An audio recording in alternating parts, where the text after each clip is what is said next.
Sci-Fi Podcast. Hello and welcome to episode 114 of the Solo on Sci-Fi Podcast. I'm Michael Ball, aka Coclud, and I am, by the gods of science fiction, I'm joined by that very god. It is Mr. Martin Fowler, expert of science fiction extraordinaire. Hello, Martin. How are you? With added sound effects. How are you? And I'd like to hello, Michael Ball. How are you this week? Very well, thank you. Yes, just sort of your sound effect keeps fading out, but I can see what you're trying to do, but it's all right. Right. That's a bloop already.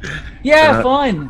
Just enjoying, just going through the motions kind of thing, and getting ready for the last of Strange New Worlds, which airs. It's from our time. It airs tomorrow, so we're going to give the new Star Trek series a review next week. I really want to get your input about this series, but we've been very impressed. And the trailer for the last episode, which looks very much like it's coming back to Balance of Terror from TOS and all sorts of things, it looks really awesome. So what else has been happening with you in your part of the world? Anything interesting to report?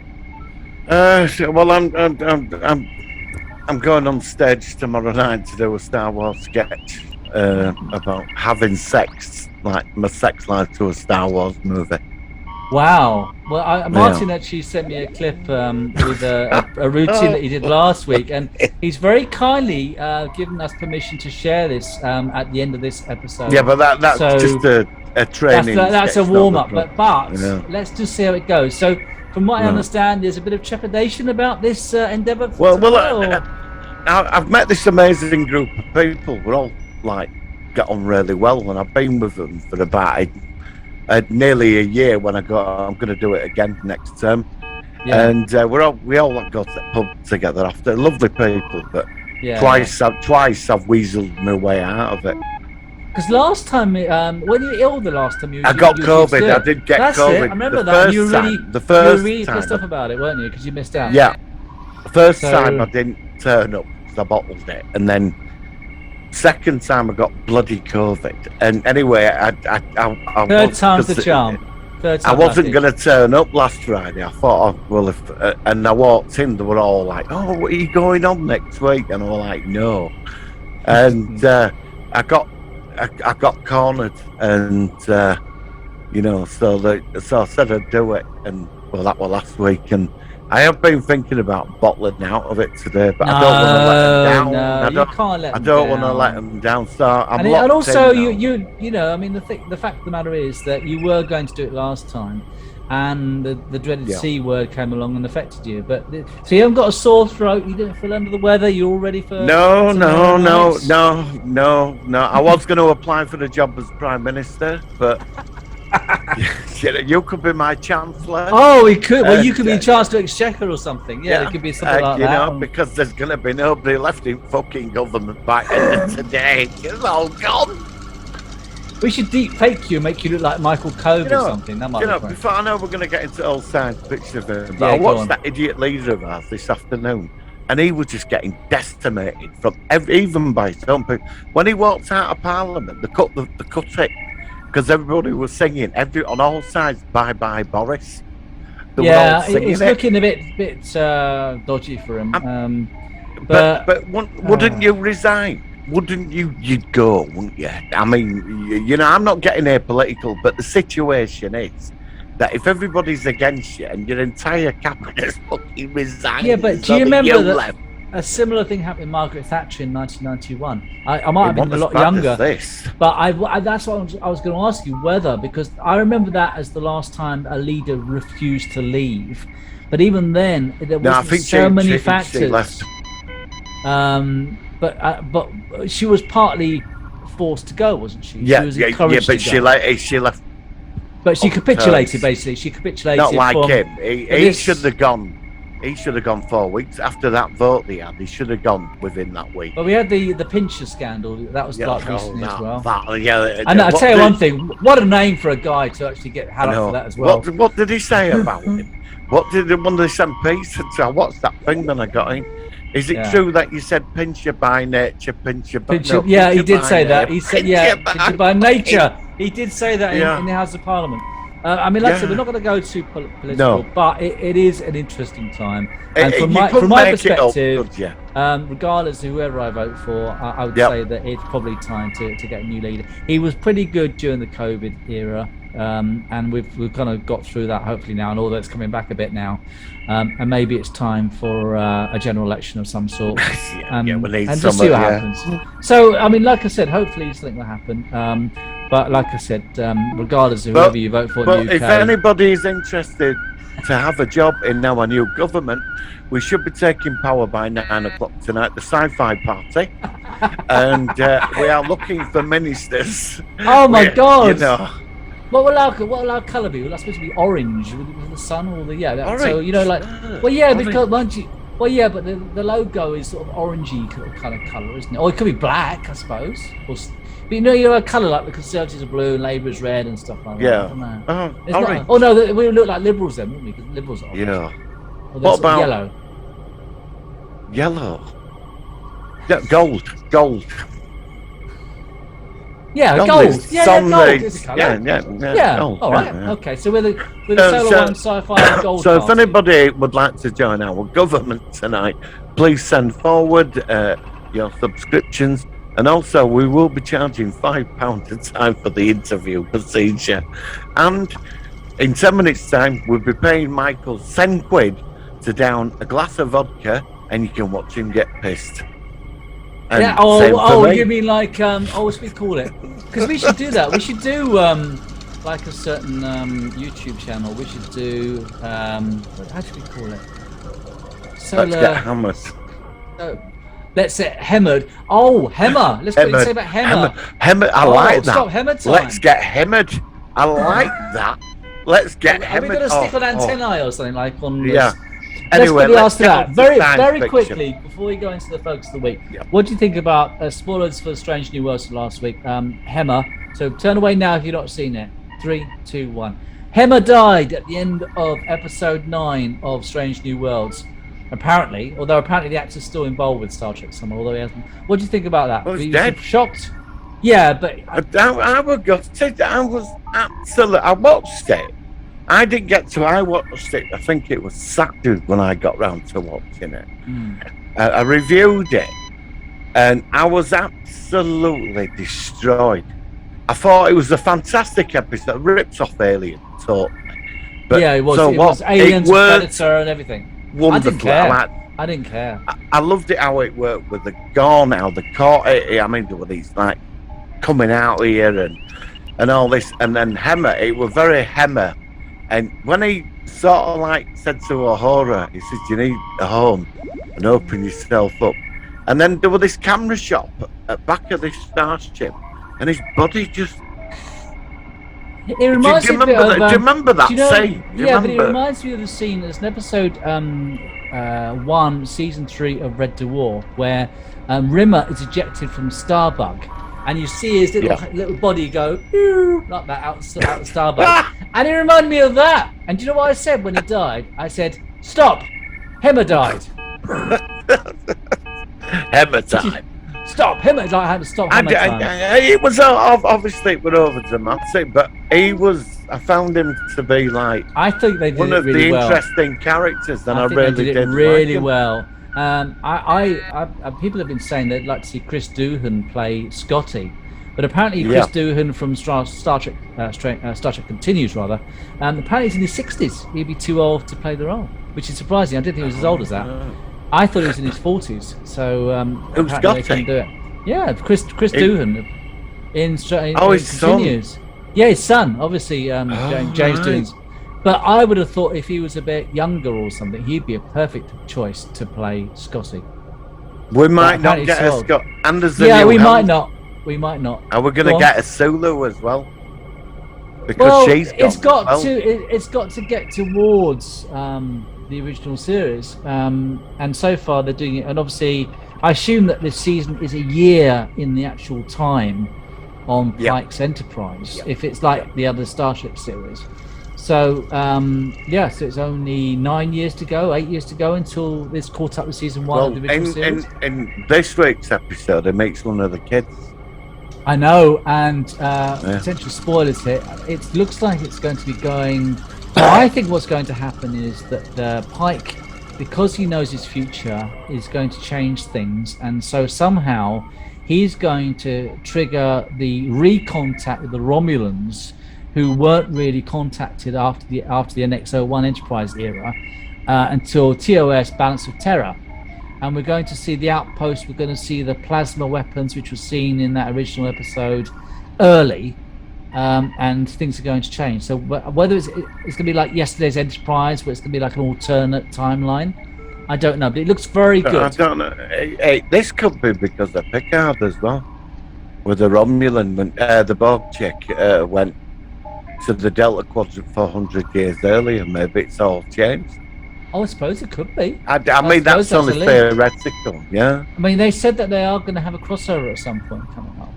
But to which show, I don't know. If it's the animated series, I'm not interested, because I'm not bothered about the animated series. No, I want a live-action crossover with either Picard or Discovery.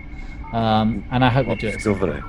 Well, yeah, it's still live action. I'd still like to see something of them. Although technically, you know, the Strange New Worlds, three of those characters feature in season 2 of Discovery. I don't mind it. I don't think it's that bad. I mean, it's definitely the weakest of the three live action series. Well, I'm going to watch it. Yeah. I mean, there's always hope, isn't there? A New Hope. No, that's Star Wars. Star Trek Discovery, season 5. A New Hope. Oh, fuck off. Burnham doesn't cry. Yeah, I don't know. Oh. Anyway, that's apparently that started production as well. Season 5, that is now. They've wrapped season 2 of Strange New Worlds. Yeah, and obviously Picard is they've wrapped production of that as well. Apparently, Hemmer left because he couldn't handle the makeup. Apparently, I said that to you, but I've heard otherwise. Now I told you about that, and apparently that's not true. No, I saw an interview online. Apparently, when he was hired, he was always going to be on one season as Hemmer.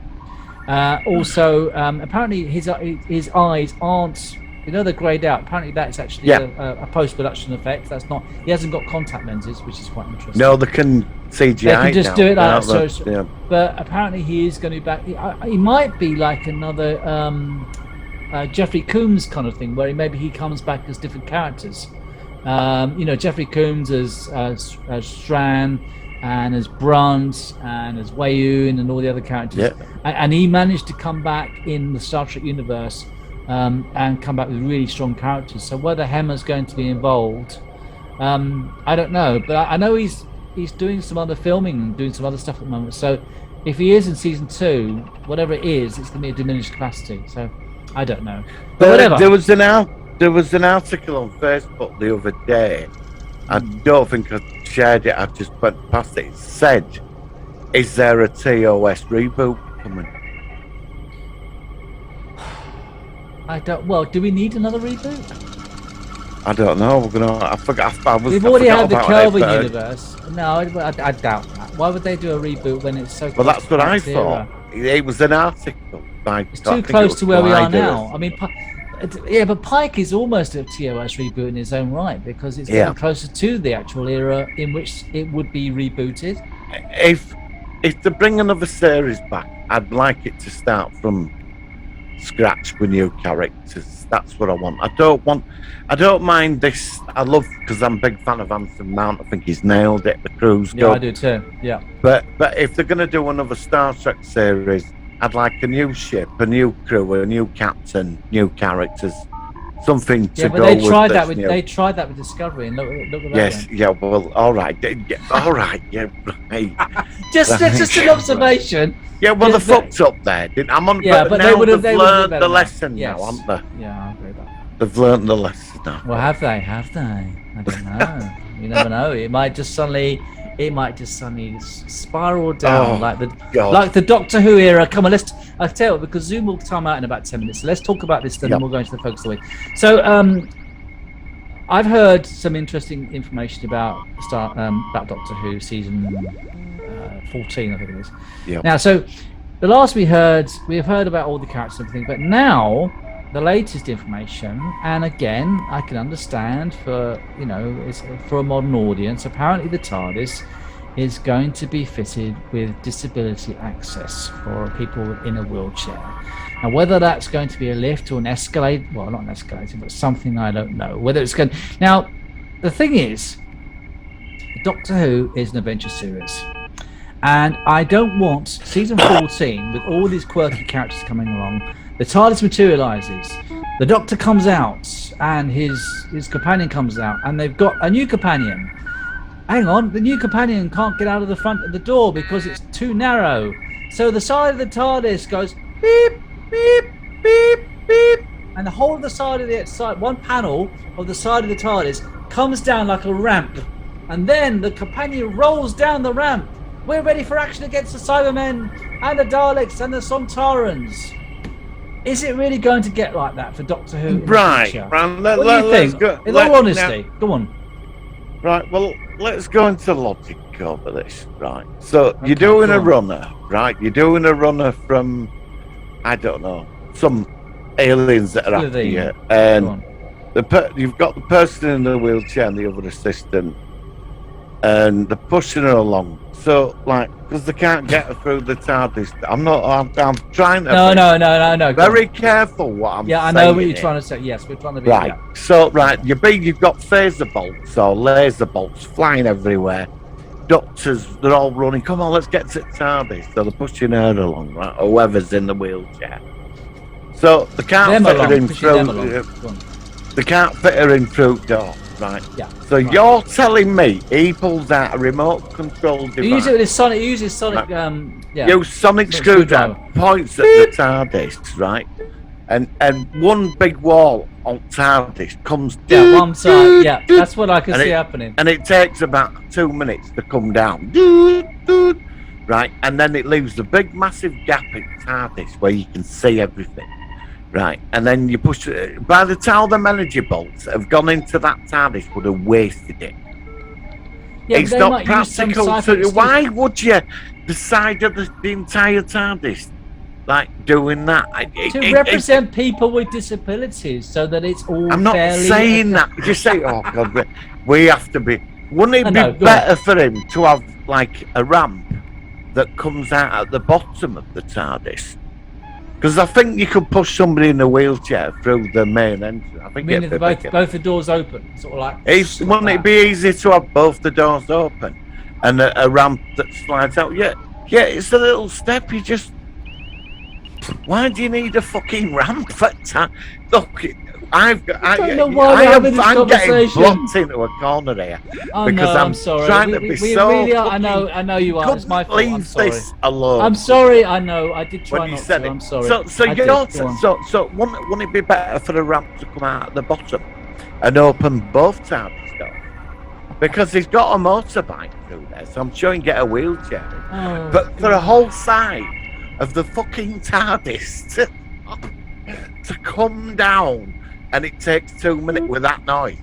Doot, doot, doot. Backing up in progress, you know. Doot, doot. It's not you just like open both doors and the ramp had come out. Wouldn't a little ramp come out? Well, the thing is, this is probably the most absurd conversation I've ever had with anybody in my entire life. But it's at the point where you have to ask these questions. So, look.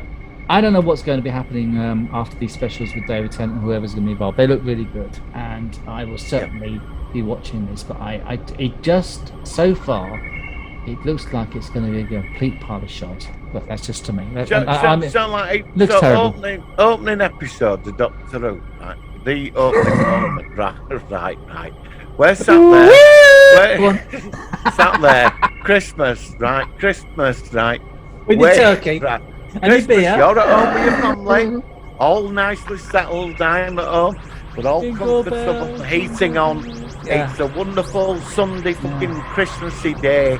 Yeah. Snowing outside, Doctor Who. Right, and he's in a car park in his TARDIS. Oh shit. Right. And they've got a new assistant in a fucking wheelchair, and she goes, how do I get in? And he goes, leave it to me. And he presses it. And like half of TARDIS comes out with that noise, doing that. And you're telling me there'll be more coffee tables across this country getting kicked up in the air because it's something of you've vanished. It'll be a ratings winner. Oh, the you're there, BBC will be you've vanished. it'll get every award imaginable if they did that. Well, I You don't can see know. it. Why would done, the fucking well TARDIS done. have a ramp? Why would it have? It's a TARDIS. You can walk into it. It's got a little flat step, so you can just push a wheelchair into it. Why would you want a fucking ramp? I read, when he sent that out, I read it. He said, and the TARDIS is getting a ramp, and I thought, fuck's sake. Stairlift. Maybe it'd be like a stairlift, like remember like the old comedies where you used to get the granny going up the stairlift. Yeah, like Gremlins. And maybe it'd be like that, and it'd be kind of like that, like Thor Herd or someone. What like a that. fucking stairlift! A Stanley stairlift comes out of TARDIS. Yeah. Well, wouldn't it be better just to transmat themselves into it? You know, No, like because you've got teleport to show representation of people with disabilities and how that you're supposed to accommodate them. So you put a ramp on TARDIS. Yeah, basically, yeah. Oh, I give up. Yeah, Wish you'd well, never sent me that. I wish you. I know. Well, I read it, and I mean, I've read it in more than one source. I thought you were a joke. I thought you were joking, and then I looked in. I wish I was. Thought, are you fucking kidding me? No, absolutely. Fuck up. I'm sorry. I'm so sorry. I'm just so despondent about this entire thing. It will be funny. Bloody awful. I mean, but it's watching going to our be voluntarily TARDIS funny. open up. Oh no! It just sounds awful. It sounds terrible. It does, doesn't it? Ever since it started coming along, and I thought Russell T Davies is going to really swing things back to the way it was. And When's this coming? When's this coming? Well, it'll probably be 2024, because we've got the special with Jodie Whittaker this year. Then we've got the specials for the 60th next in autumn 2023. Unless they do the season before. So when do we get rid of her then? When do we finally get shut of her? October. She goes with her fam and she backs off. Yeah, October. Is that when she regenerates? Yeah, and then she's going to regenerate or she's going to degenerate into David Tennant. And when do we get the David Tennant at Christmas? A year later. Then? Well, I think it's. Oh no, I don't know. I don't know because they're filming. What's the fucking point in making it? I don't know anymore. So right, you're telling me she's coming back in October, right? Yeah, they filmed one more with her. With the fucking ramp, right? With the ramp. No, the ramp won't be this October. We're saving that for next year. Right. So you're telling me, right? Yes. That we finally get fucking rid of that lot in October. And then she becomes Tennant, right? I think. And then surely there must be a Christmas special with David fucking Tennant. There's got to be. It might be. I thought it was next year. I thought they were filming the 60th anniversary. Oh, I'm not waiting around a year to watch that. Of course you will. We'll be there. We'll be there in a year's time. Of course we will. You know you will. You know I will. Look, I know. Zoom has only got 2 minutes before recording, so what we're going to do is we're going to finish this Hang on, I'm just going to get my ramp done. All right, well, I'm going to save this and you get your ramp. Beep, beep. We'll see you in a minute for the focus of the week. Beep, beep, beep. It's the Solar Sci-Fi Focus of the Week.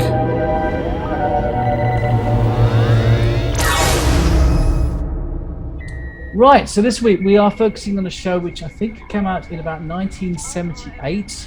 It features Rock Hudson, and it is based on a book by Ray Bradbury. And that was the Martian Chronicles. Now, first of all, the Martian Chronicles obviously is a TV adaptation. Have you read the original books? Are you familiar with the actual? Yes. So this is where, because you normally read these things, I never read many of them. So first of all, before we go into the series, what did you think of the original books or book? It's I've not read the books in 30 years. It was called Flight of a Silver Locust. It's massive, and basically, the middle of the TV series. You remember the little separate stories? Yes. Where that guy's flying around in a helicopter and meets that woman. Yeah. And there's all them little, and then the family with the androids and all that. With the guy that was from Space 1999, wasn't it? Or coming the actual actor, but originally, Ray Bradbury wrote these weird single stories, and he didn't. Oh, do so all it was with combined. It was combined together. Is that So, what you're and then he saying? created the Martian Chronicles, and he added all these stories Oh, to I it. didn't realise which they're all separate There's books or about whatever. 30 separate miniature stories within the book. Really? Wow. Yeah, we've in the TV miniseries. There was only about 4 or 5 put in there. Yeah, there's about to 4 or spread it 5 out. different Yeah, storylines. Yeah, that's right. Over that to was you. interesting. Well, first of all, I have seen the series before, but not for a long time. Now, first of all, that answers a few questions because it did seem to go into some quite random stories in this context of the actual whole compilation of what this is, this whole series. When I first watched the first episode, I thought it was pretty strong. I like the idea that basically it was the point where we want to go to Mars. We want to obviously set an outpost out there.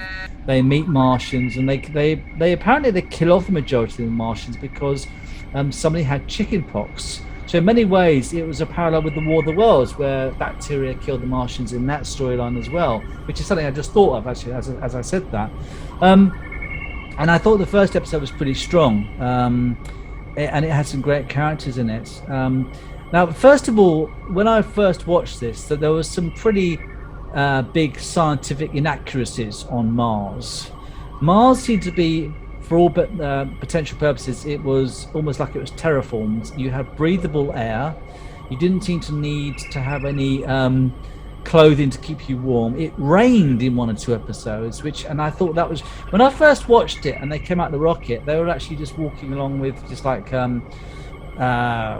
not even astronaut suits on. They're just walking around. I thought that's a bit weird. The whole series, it was a very strange Gravity as well. Gravity. Yeah, because isn't gravity on Mars about half of what we've got over here? So that's another inaccuracy as well. Your physical strength would increase. Yeah, because of course it means because you've got less force because of the lower gravity. So I thought episode 1 was pretty good, and then episode 2 it all started to get a bit odd with certain factors. Now I loved the idea that basically they're still communicating with Earth, and the Rock Hudson's character has got a brother or something out there.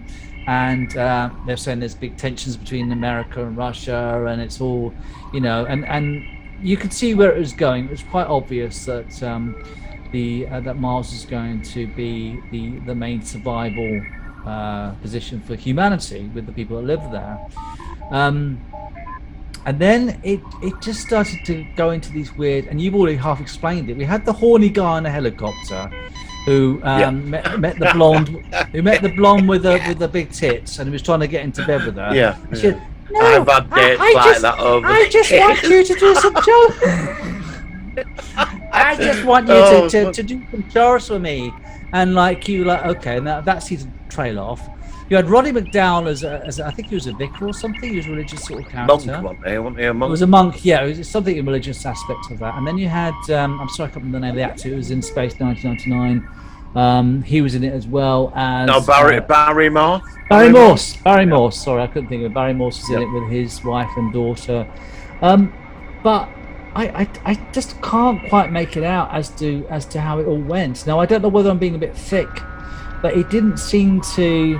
Although I've always remembered it and I've liked it, but I watched it over the weekend and I've not seen it for many a moon, and it just felt a bit incoherent, basically. Well, I don't know. I mean, let's get more of an aspect of your opinion about it all. I mean, do you highly rate this, or is it me being? I don't.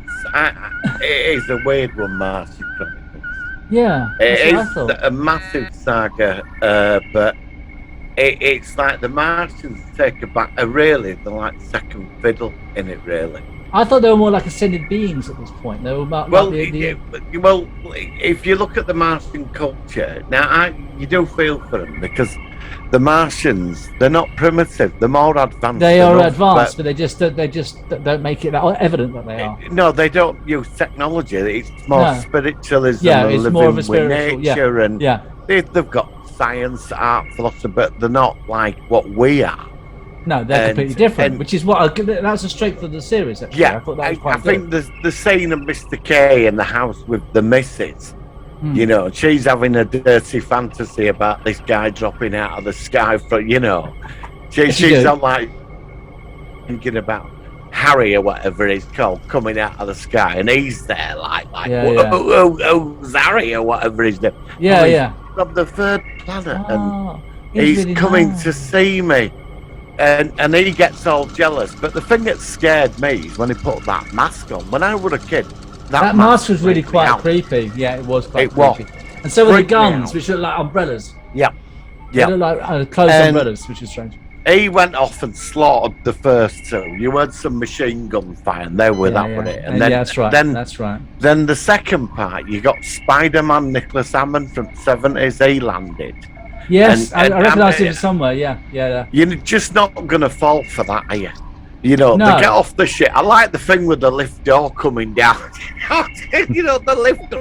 Don't go back to lifts again. Don't go back. Yeah. And they've all got casual like jackets on. Yeah, it was a casual thing. It was so strange. It's like, what? Yeah, and they're like, oh look, there's the town, and then his ex-girlfriend turned up, and his mum and dad. But the bit that got creepy, that when he's in bed in his pajamas. Oh, and his brother's there. You can't hide the air. And the Martian just sits there, and it really scary scene. He said, we're not like this, we're a decent people, but you've made us like this, and we've seen your world because we can look into your mind. It basically shits us all up. And I felt sorry for Martian. That's when I started feeling for them. Actually, sort of identifying with their aspects of their problems.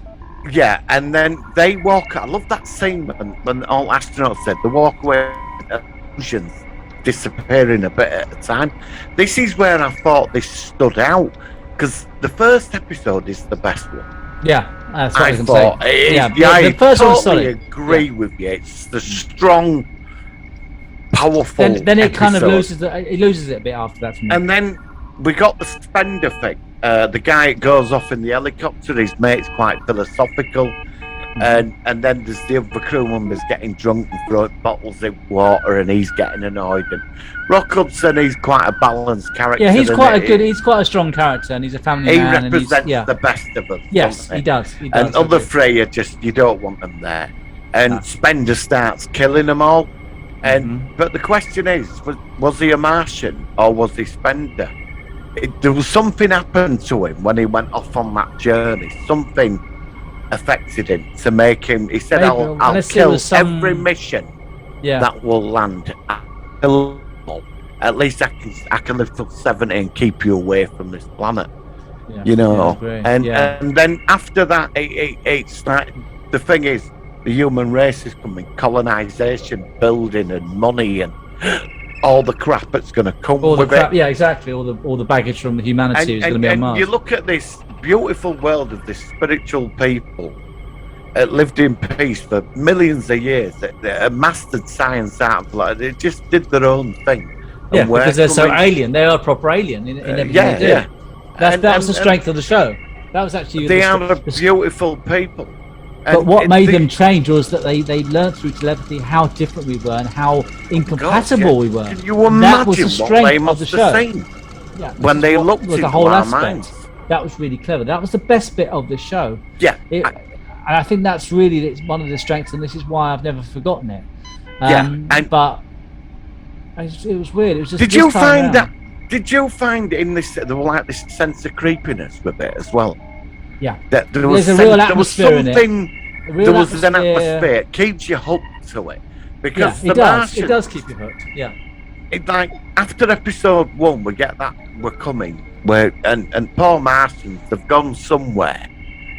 They're still around, but they've gone somewhere. They're really hidden. And then in episode 2, it's like you get the monks and suddenly you've got ascended Martians that have evolved. That's right. Like and those spheres. The spheres. Yeah, and all they do is just fly around Mars as bubbles, and they're benevolent. Right. And that was sort of interesting because that put the question of religion and aliens and. Yeah, but I like that. I like the idea of religion and how in a religious because I'm not religious at all, but I went to a church school.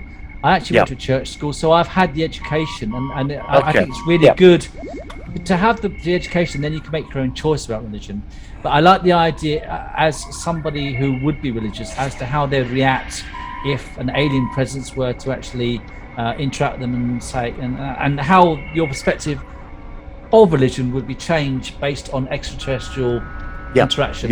That was really clever. I thought that was very solid. And it holds out. And then there was the scene where that lad turns up at that mother and father, the farmers. Yeah. And he's a Martian, but he can't go into town because everybody that sees him will see what they want. And it'll kill him. It's like he's his protection, his defence. Yeah. And mother keeps saying, come into town. And the father says, I don't know who and what you are, but you've made her happy. You know, and that's it. This poor Martian who's alone is trying to survive, but he can't handle all our emotion. It's too incompatible. It's too different. because everybody's seen somebody they've lost or the love. That's it. Yeah. And then there's that scene where he dies at the end. You see, Rock Hudson sees his first Martian, and that was it. And then we jump. Is it episode 2? We get the nuclear war. Yeah, it was the middle of episode 2. It's the end, isn't it? Yeah. And then you get Darren McGavin who were on that mission. He's opened the cowboy restaurant. Yeah, he's like a saloon bar. It's like a western, almost like a saloon. Yeah, built a bar, burger and he wants to make nowhere. Yeah, and he wants to make money out of it, selling burgers to astronauts or whatever it is. And thinks they're all coming, thousands of them. You know, poor fucking Martians. But he's the one that sees the Earth get destroyed at the end of part 2. Yeah, well, that's again, like, I agree with you, first episode. But when I watched that as a kid, when I saw Earth get destroyed, it scared the hell out of you, doesn't it? Yeah, it is scared living daylights out of me. And in episode 3, he shoots a Martian. That was quite interesting as well. Yeah, well, it don't make sense because, like he's watching that, and these Martians turn up in his restaurant thing, like a chariot and said, thing. "We're going to give you half the planet, but be prepared." And then he shoots them all. But in the book, that does happen. But what it is, no Martian dies because what they're doing is projecting it into his head. Okay. In the book, it's meant to be all of it's an illusion, but the Martians do. Very big bit of trivia here. A lot of the weaponry sound effects were used in Terrorhawks. I don't know why I should mention that, but a lot of the sounds of the weapons. Yeah. If because I'm a sound guy, a lot of sounds we heard in Terrorhawks. I didn't know that. Yeah, a lot of sounds I recognise from Terrorhawks and Joey Nation stuff. But the thing was, then we got into the 3rd episode. That's when it lost the plot. That's when I was like, okay. Well, over to you on the 3rd episode. Well, I think the main thing I remember was the horny guy with the blonde with the big tits, and I'm sorry, but it was like, what the hell was that all about? I mean, I recognise. I think that woman was in Annie or something. I recognise the actress, and he sort of like. He just lands and he sort of starts talking to her, and she just wants him to do lots of chores for him. And then he says at one point, "Oh, is it time to go to bed now?" And then she says, "Oh, no, I've got to go to bed." And she sort of said, "I've got plenty of chores for you to do in the morning. Good night." Also, and I thought, well, what's the point of, And the Barry Moore's character, I don't know. Yeah, can we just go? Do you mind if we go back to the one with the woman and him? Yeah, go for it. Go ahead. You know when he gets that radio message and he meets her, and all she cares about is looking beautiful and doing herself up. Yeah. And I mean, he had that whole scene. It had absolutely. It was a bit odd. Yeah. It was totally. Why have you put that in? It was about 20 minutes of complete utter nonsense. Yeah, and then I remember saying that he's trying it on with her, but she's moving away and she's going on about how beautiful. Yeah, like he puts his hand on her shoulder. We don't do any of that. Or like and that. It's like she basically wants him to like look after and serve her. Well, she looks like almost like a butler to her or something. So he clears off, doesn't he? I think he ends up with that family of androids, doesn't he? Yeah, he goes to somewhere else, doesn't he? Yeah, that's right, that's it. But that was totally, utterly pointless. But over to you. Well, that was, like I said, episode 3 was where it really, because it was a very strange, I think the way you could see it is this. the idea of an alien race which is so different, and they learn through telepathy and interaction and spirituality rather than technology, and that was really the main focus of this science fiction story. And that is, to me, is what the Martian Chronicles represented. How life on an alien planet is just perceived to us as being primitive, but they're not. They're as equally as intelligent, more intelligent than us, but their whole background, their whole way of existing is just so different, and we were such a threat to them. And that to me is the Martian Chronicles. What it wasn't to me was the blonde with big tits wanting the guy to pick up the pieces and pick up tissues of paper off the floor or put up a shed or whatever it was. That was the weird bit. So go on. You know what freaked me? The one thing that freaked me out at Martian Chronicles, my parents have recorded it. They went out and I went out. I watched it, and it was the episode where I think it's Roddy McDowell or the other actor, where the Martian looks like Jesus, and that as a kid, that was really creepy because the religious background. To see someone who looks like a representation of Jesus, that was good. You see, it's a very strange series. It's got some really good bits and some really weird bits.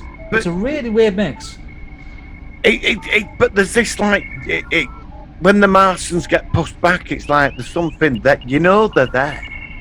They're still there in the background. They're there. You know their presence is there. But there's something creepy about them face masks, what they're wearing. And the weird umbrella guns, and you see them like in a flash for a second, and then they disappear, and then they'll have experience, and then did that really happen, or was that my imagination? I don't. It's like, I like that. Because the question is, where are the Martians?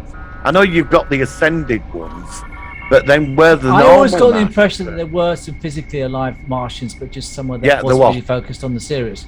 And that was the factor. And maybe what we were seeing, if we saw them, was some projections of them from their physical, wherever they were actually. I think it might have been a mental projection. They were alive, but you only saw them through mental projections, as well as the ascended ones as well. I don't know. I like the questions which this show gives me. Even years and we're not even got. That's what I'm saying. That's good writing, because you haven't got all the answers, so you have to interpret the way you saw the series, and that's what makes it strong. That's the way I see it, which is why I do rate the Martian Chronicles. I still think because I did some reading up on it over the week after I watched it on my phone. And some people said even after all these years, there's some bad moment like her with the big titties and all that, which you didn't need in it. But the general program itself, it answers some amazing questions, some great ideas, big things in front of you. Absolutely, exactly how I see it. But the question I put to you is that at the end, when Rock Hudson with his family look at the reflection in the water. We are Martians. Yeah. What did you think to that as an ending? What was your? I saw it as basically him and his family and other survivors were, because of the fact that if there is a presence on Mars from any Martians alive, that it's so minimal that they're, as with regards to who they are and how they're going to proceed through Martian influence, it'd be almost like a symbiotic thing where they were human, but they're also now partly Martian because of how they're adapting to their new environment. And that's probably how I interpret that. Do you remember the scene where Rock Hudson went outside his house and he met a Martian from the past? It were like and they had this really good conversation about being. I loved that scene because it didn't give any answer. But it was very kind of unspecific as to why he was in the past, and like he said, like we're from the year 44, 23, 92, but we existed. We've been here millions of years ago, and now we're talking to you now. And I think he said he was from the past. He was communicating from the present. It was a bit whether it was, but it could be a telepathic projection from the past or something. I don't know, or it could have been a memory of one of those from somebody who is alive now, from one of the living or the ascended Martians communicating. I don't know. That's what I'm saying. But it didn't need the answers. It makes you just wonder. And I think, to me, talking to you like this, it's actually reminded me of a lot of good aspects about this. You just got to accept the fact that it's just very different. but it's very unique. It's very it stands out on its own right. And I think it's a good series. Now, do you? I mean, sometimes you tell me about other versions. Were there any other remakes, or anything from that you're aware of? From what I looked, if you go on Wikipedia, there was an opera. That's why I'm on now, looking as I'm talking to you. I'm surprised there was a musical or something. Really? I don't know. It might be worth you having a look for it. If you go on Wikipedia, there was a musical. Okay. There's radio plays. I mean, that's standard. But there was a theatre production of it as well. Do you think it will ever be recreated, or have like a reboot or something for this current audience, this current era? Because it's quite hard to get your head round in certain aspects. I think it's a beautiful piece of science fiction. I thought when I've seen it a few times now, and I still think it's all right, the model effects and that, but apart it doesn't from matter about that. That's fine. The message in it and the Martian culture and the human greed and that, I think it goes to an amazing place. Yeah, I do as well. So I suppose, but then there's something creepy in the background about it as well. I always felt that with it. I don't know if you did, but yeah, I did. And like I said, like we've already discussed, the fact that certain aspects aren't fully explained, and how there is still a Martian presence, but it's just so alien. But it's why it's not there in your face. It's in the background. It's there, and it's sort of like bubbling away in the background, but it's not so easy to perceive. That's very clever.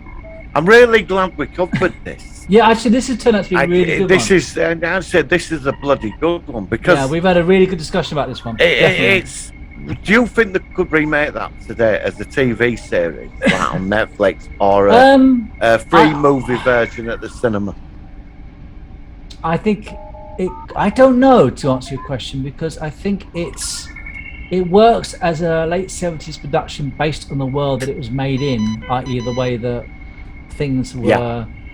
And I think that these days, a lot of these current shows, they just want to go for the mainstream as much as possible. Yeah. And they get less of the science fiction, more of the ratings on Netflix, the hits and things like that. Yeah. So, but they can do certain things. If it was done by the right person in the right way, then I would love to check out a remake. I don't know whether it will ever get remade.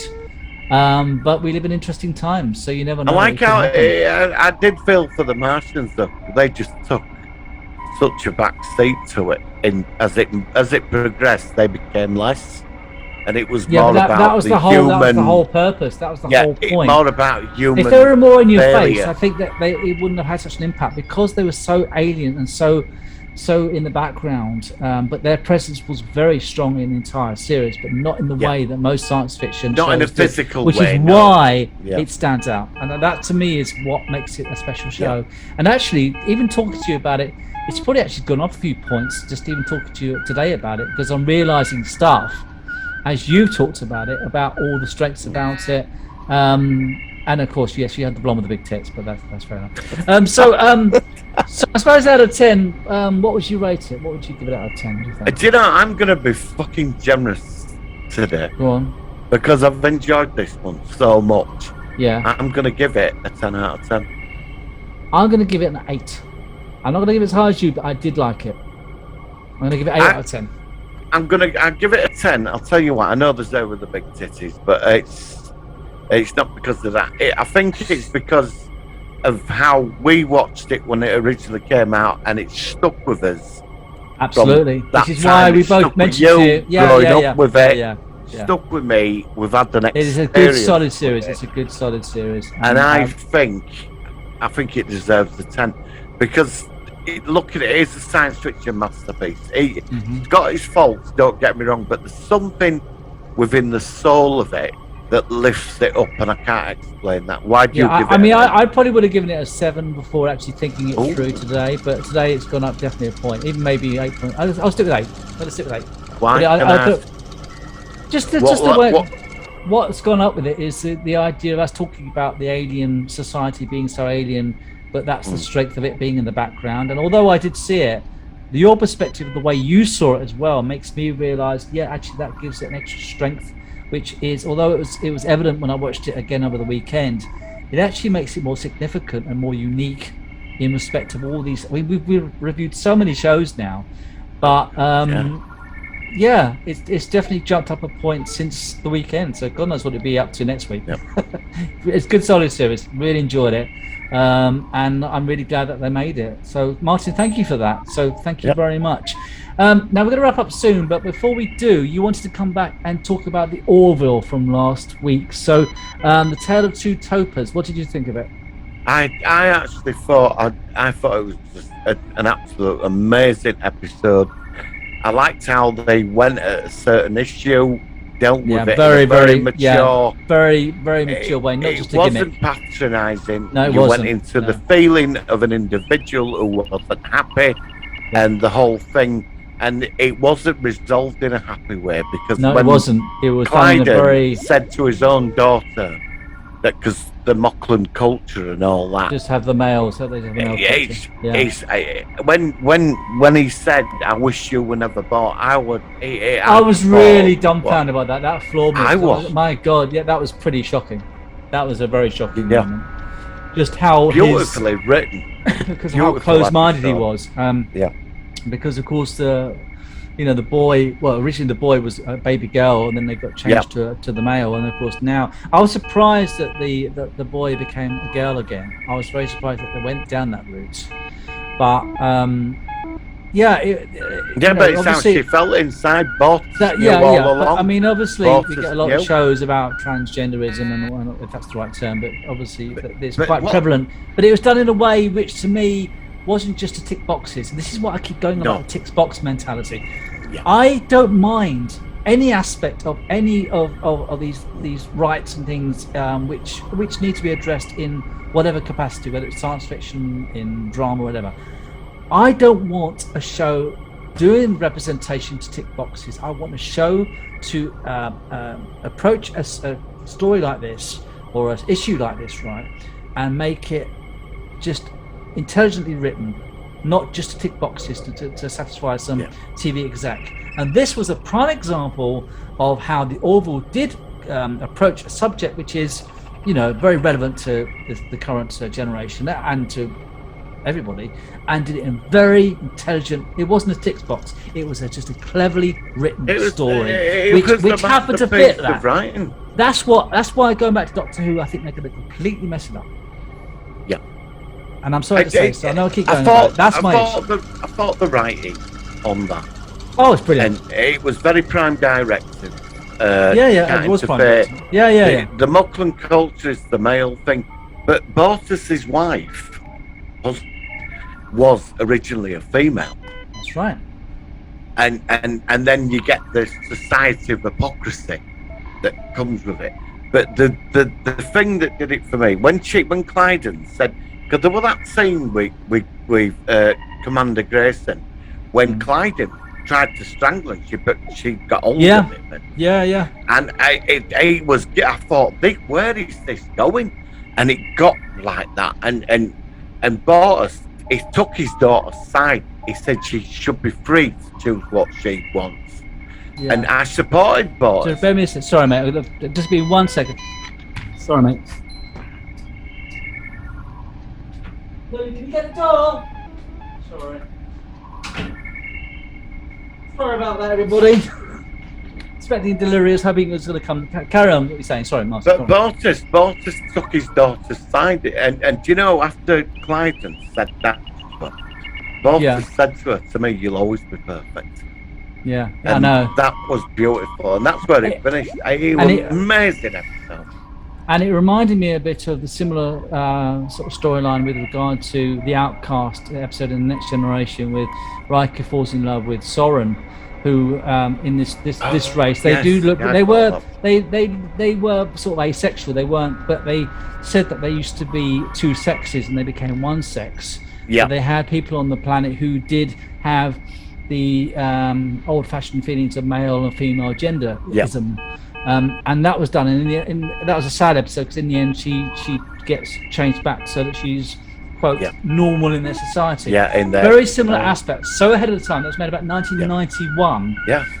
And again, this is what I'm saying about some of these new shows like Strange New Worlds and The Orville. You can still write very, very politically correct stuff, but in a very adult and just satisfying manner.